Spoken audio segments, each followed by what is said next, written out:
Hello, friends.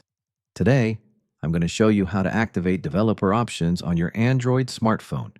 It's really simple, so let's get started.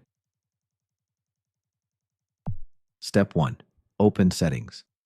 First, go to your phone settings. Step 2. Find the About Phone section. Scroll all the way down and tap on About Phone.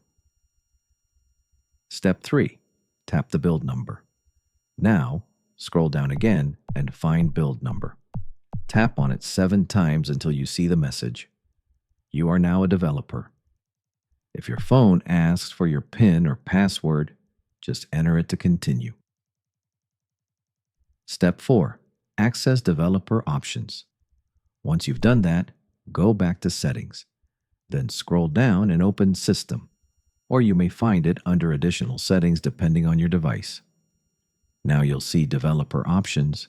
Tap to open it. Step 5. Enable USB Debugging inside Developer Options. Scroll down to find USB Debugging. You can turn it on or off with just one tap. That's it.